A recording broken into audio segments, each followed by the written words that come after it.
আন্তরিক কৃতজ্ঞতা। One day format নিয়ে আলোচনা করব। বাংলাদেশে ওয়ানডে সিরিজ আপনারা জানেন 2 তারিখ থেকে শুরু হবে শ্রীলঙ্কার কলম্বোতে, এবং সেখানে 2টা ম্যাচ, এরপরে ক্যান্ডিতে একটা ম্যাচ রয়েছে। বাংলাদেশের ফেভারিট ফরম্যাট, সেই ফরম্যাটে Bangladesh rank 10th right now. যেই ফরম্যাটে বাংলাদেশ এই 10 নাম্বার র্যাঙ্কিং এ চলে যাওয়ার যে বিশাল কৃতিত্ব অর্জন করেছে, গত 19 বছরের মধ্যে এই কৃতিত্ব কোনো বোর্ডের অধীনে এবং কোনো ক্যাপ্টেন কিংবা কোনো দলের অধীনে বাংলাদেশ এক্সপেরিয়েন্স করে নাই।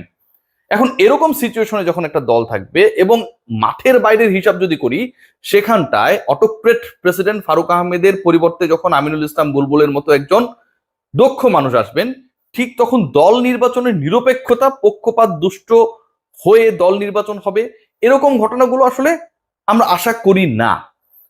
কিন্তু শেষ পর্যন্ত বাংলাদেশ দল যখন শ্রীলঙ্কার এগেনস্টে ওয়ানডে খেলবে, সেই দলে চমক থাকলেও সবচেয়ে বড় চমক হয়ে এসেছে আউট অফ ফর্ম ক্রিকেটারকে আবারও সুযোগ দেওয়ার কারণে। নাইম শেখ দলে ঢুকেছেন, আমার এটা নিয়ে কোনো প্রশ্ন নেই, একজন বিকল্প ওপেনার দরকার। নাইম শেখ প্রচুর রান করেছেন, তার ওই পজিশনটায় তিনি দলে ঢুকতেই পারেন। আমরা তাসকিন আহমেদকে ব্যাক করতে দেখেছি, মুস্তাফিজুর রহমানকে আমরা পাবো, কিন্তু আলোচনায় লিটন কুমার দাস কেন? এই যে আপনারা বলবেন যে তুই লিটনকে দেখতে পারস না, এরকম অনেকগুলো কমেন্ট আসবে। ভাই, আমি একটু জাস্ট নামটাকে উজ্জ্বল করে ফেলি, ভাবার চেষ্টা করুন যে 2023 সালের অক্টোবরের পরে, 2023 সালের অক্টোবরের পরে সম্ভবত 24শে অক্টোবর পুনেতে ভারতের এগেনস্টে একটা 50 করেছিলেন একজন ক্রিকেটার। গত 20 মাসে ওয়ানডেতে 50 ওভারি ক্রিকেটে আমাদের লিটন কুমার দাস কোনো 50 করতে পারে নাই, 50+ স্কোর নাই 20 মাস ধরে। লিটন যদি এই মানুষটা না হতো, অন্য যে কেউ হতো, 20 মাস ধরে যদি সাকিব বা তামিম হতো, বাংলাদেশের সবচেয়ে বড় স্টার মুশফিক বা রিয়াদ হতো, বাংলাদেশের সবচেয়ে বড় ক্রাইসিস ম্যান, তাহলে কি ওই পার্টিকুলার পজিশনে আপনি, আমি, আমরা তাদেরকে দেখতে চাইতাম? সবশেষ 7 ম্যাচের যদি আমি পরিসংখ্যানটা বলি, সেটা আরো ভয়াবহ। সবশেষ 7টা ইনিংসে ওয়ানডেতে তিনি ডাবল ডিজিট ক্রস করতে পারেন নাই, মানে সিঙ্গেল ডিজিটের মধ্যে আউট হয়ে গেছেন। এই 7 ম্যাচের মধ্যে আরো ভয়াবহতম পরিসংখ্যান যেটা, সেটা হচ্ছে তিনি 3বার জিরোতে আউট হয়েছেন। 7 ম্যাচের মধ্যে 3বার জিরোতে আউট হয়েছেন। অলমোস্ট 50% ম্যাচেসে বা ইনিংসে তিনি 0 রানে আউট হচ্ছেন। আরো ভয়াবহ তথ্য, এই 7টা ইনিংসের মধ্যে একবার করেছেন 1, একবার করেছেন 2, একবার করেছেন 4, একবার করেছেন 6। আপনি, আপনারা, আমি, যে কেউ, যে ক্রিকেট বোর্ড বলেছে যে সত্যের পথে থাকবে, ন্যায়ের পথে থাকবে, ক্রিকেটাররা তাদের ডিজার্ভিং চান্সেস গুলো পাবে, তাহলে কি লিটন কুমার দাস তার ডিজার্ভিং চান্স পেল? এই যে 13টা ইনিংস ধরে একজন ক্রিকেটারের কোনো 50 ইনিংস নেই, 20 মাস ধরে তার কোনো 50 নেই, 7 ইনিংস ধরে সে 10 পেরোতে পারে নাই, 7 ইনিংসে 3টাই করেছে 0, এই পার্টিকুলার ক্রিকেটারকে আবারও যখন আমার সিলেকশন প্যানেল বেছে নেয়, তখন আসলে ইন্ডিকেশনটা কি হয়? অন্য ক্রিকেটারদের কাছে মেসেজটা কি হয়? বাংলাদেশে লিটনের কোনো বিকল্প নেই। আচ্ছা, লিটন ফর্মে নেই, সেই তিনি বারবার বাদ পড়েন, আবার ঢোকেন কিসের ভিত্তিতে? এটাও কিন্তু একটা প্রশ্ন। ধরেন একজন ক্রিকেটার আউট অফ ফর্ম হওয়ার কারণে বাদ পড়েছেন, ঘরোয়া ক্রিকেটে পারফর্ম করেছেন, নাইম শেখের কথা আমি বলতে পারি, আজকে তো দলে ঢুকেছেন, তাকে আপনি দলে নিয়েছেন, you have that ground. But why Liton Kumar Das?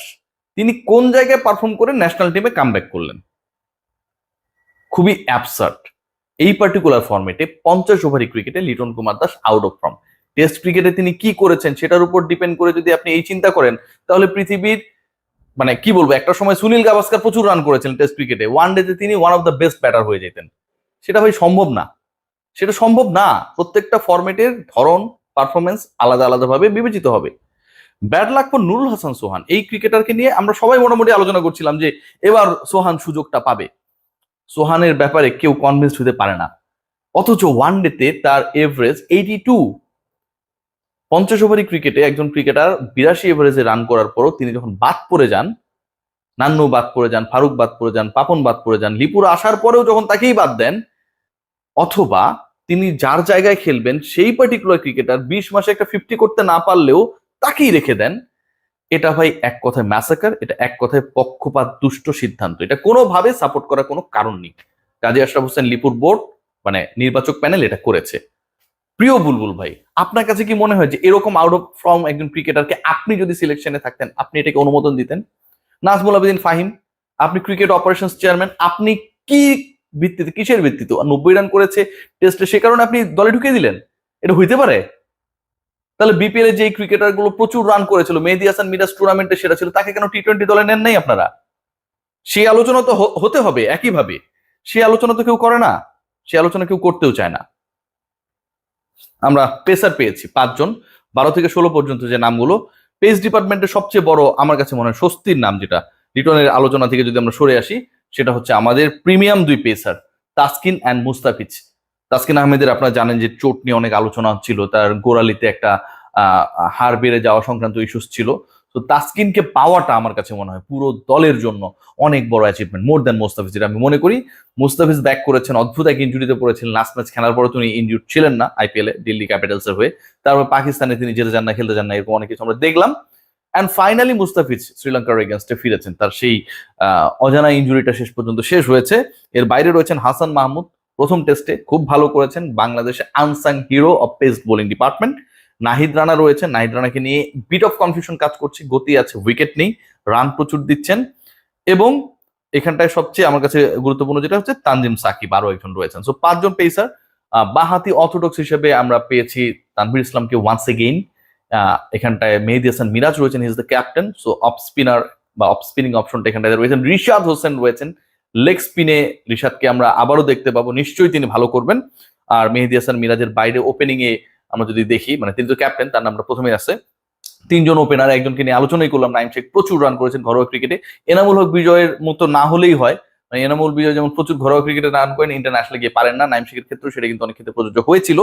এবার যেন সেটা না হয়। তানজিম হাসান, মানে তানজিম হাসান রয়েছেন, তানজিদ তামিম রয়েছেন, তানজিম সাকিব তো পেস বোলিং ডিপার্টমেন্টে, তানজিদ তামিম আমাদের ওপেনার। এবং আমাদের তার সাথে ইমনকে আমরা দেখতে পাবো। ইমন খুব ভালো খেলেছেন সাম্প্রতিক সময়গুলোতে, ধারাবাহিকতার অভাব নিয়ে অনেক আলোচনা ছিল, সেটা কাটিয়ে ওঠার চেষ্টা করছেন। ছোট তামিম তো খুবই ভালো খেলছেন, সত্যি কথা যেটা, তাকে নিয়ে কোনো প্রশ্নই। নাজমুল হোসেন শান্ত, তাহিদ হৃদয়, লিটন কুমার দাস আলোচিত, জাকের আলী অনেক খুবই ভালো ক্রিকেটার। আর বাকি যারা, শামীম হোসেন পাটোয়ারি তিনি রয়েছেন দলে। So unfortunate for Nurul Hasan Sohan যে ওয়ান্স এগেইন তাকে বঞ্চিতই করা হলো। এবং লিটন কুমার দাসকে কংগ্রাচুলেশনস, যে আসলে তিনি যত বাজে পারফরমেন্সই করুক না কেন কোনো একটা পার্টিকুলার ফর্মেটে, তাকে আসলে কেউ বাদ দেবে না। সিলেকশন প্যানেল পরিবর্তিত হবে, হাতুরা সিং পরিবর্তিত হবে, বোর্ড প্রেসিডেন্ট পরিবর্তিত হবে, বাট লিটন কুমার দাস তার জায়গা ধরে রাখবে। লিটন কুমার দাসের ট্যালেন্ট নিয়ে কোনো সমস্যা নেই, কোনো প্রশ্ন নেই, কোনো আলোচনা, কোনো বিতর্ক নেই। কিন্তু একজন ক্রিকেটার গত 20 মাসে কোনো 50 করতে পারে না, বাংলাদেশ দলকে তার জাতীয় দলের মেইন স্কোয়াডে যখন সেই ক্রিকেটারকে রাখতে হয়, তখন আসলে দল সিলেকশনে যারা রয়েছেন এবং বাংলাদেশের পাইপলাইনের কি অবস্থা, সেটা নিয়ে প্রশ্ন উঠতেই পারে, খুবই স্বাভাবিক। আমার কাছে খারাপ লাগছে সোহানের জন্য, এবং বাকিদের জন্য আসলে বলার কিছু নেই। Good luck for Bangladesh. Bangladesh ওই 10th র্যাঙ্ক থেকে যেন এগিয়ে আসে। শ্রীলঙ্কা কিন্তু number 6 right now at the same format. সবাই ভালো থাকবেন, টেক গ্রেট কেয়ার।